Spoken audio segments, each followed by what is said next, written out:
Welcome back to Washington, D.C. as we continue to bring you breaking news coverage of the second assassination attempt on the life of the former president Donald Trump in Florida at one of his golf resorts.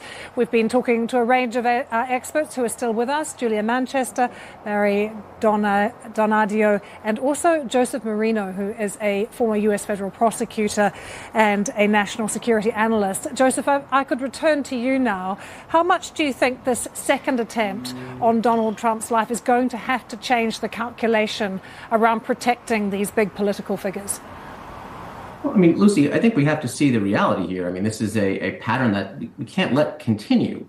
And whether it's a question of resources, or whether a question of decision making as far as what's allocated to a former president versus a current president and a candidate, I think that we obviously have to make some tough decisions. But, you know, I can't help but wonder what's like the atmosphere, I think, very much is here is like, who's in charge here? Like, where's the president? Where's the vice president? Where's the attorney general? Where's the Secretary of Homeland Security? I mean, this happened 8 hours ago, and we only received a written statement from Joe Biden like 20 minutes ago.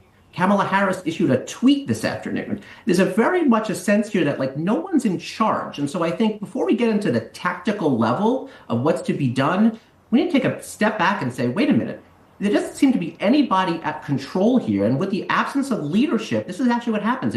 Things break down and there's no accountability.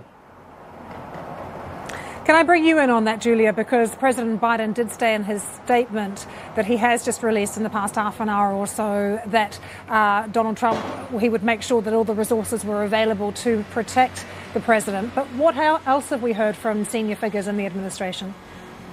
Well, look, that's about what we're hearing at that point, hearing Kamala Harris saying she's been briefed, that she's monitoring the administration. Joe Biden's saying essentially the same thing, that they're making these resources available. But I think, as Joseph, mentioned before, we haven't heard too much from the Biden administration on this. Part of that could be a calculation as to, they want to make sure they have, as much information as they can before they, make more of a public statement, whether that's in the form of a statement on camera, a press conference, or, a statement to reporters at the White House. We'll see. We could potentially see that tomorrow, but, they are being very cautious right now. And this is also happening, I think, amid the backdrop of a political campaign and, the fact that Kamala Harris is running against Donald Trump for the presidency. So, I'm not saying that's not why they're being quiet, but it really adds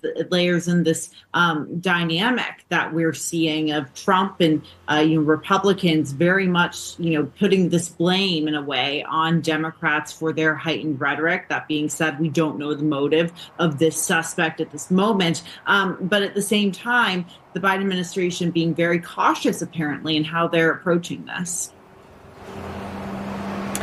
Barry, how much of a strain do you think all of this puts on the Secret Service, already under intense pressure after the last assassination attempt? Is this going to really put them under increased pressure and strain now? Yeah, I think it will get some more questions to be asked. There's going to be more leadership questions. There's going to be more questions of where are the resources.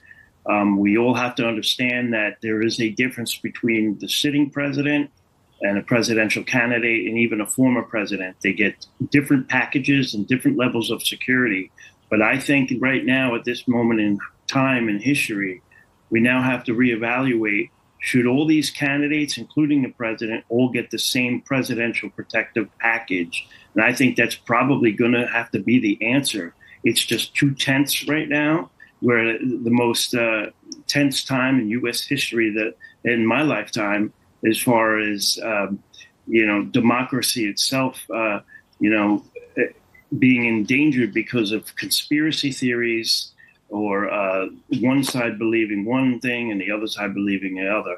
The government's going to have to rein us all in, be extremely transparent in everything, release every bit of information, because they shouldn't want to have the ability for people to breed conspiracy theories based on this whole thing. It is a complex problem. It is a new problem. And we're on the forefront of a new realm of presidential protection, as I see it.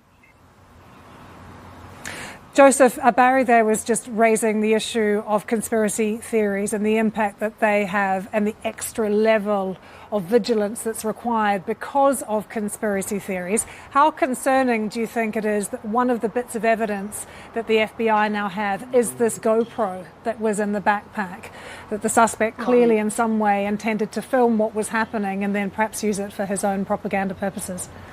Well, I mean, this goes back to what I said earlier about being careful what we believe in the early hours after something like this. I have no doubt it will be investigated thoroughly, and I think it'll take some time, but we will get the information out. But I'll go back to a point that Julia made earlier, and she worded it very carefully. But I'm going to say, look, I know the politically correct thing is to say that things are toxic and both sides need to calm down the rhetoric. But the fact of the matter is, look, Donald Trump's behavior can be erratic. He can say ridiculous things. But for 8 years, he's been called a Russian plant, Adolf Hitler, a fascist. He's going to destroy democracy. So when you say that over and over and over again, you're going to generate people that are going to do things like this. So sure, we'll figure out what happened in Butler, Pennsylvania, and we'll figure out hopefully what this individual's motivations were. But really, at the end of the day, yes, Donald Trump has some fault here about what things that he says. But the amount of vitriol that comes from the left against him really, really needs to be toned down. Otherwise, this is going to keep happening.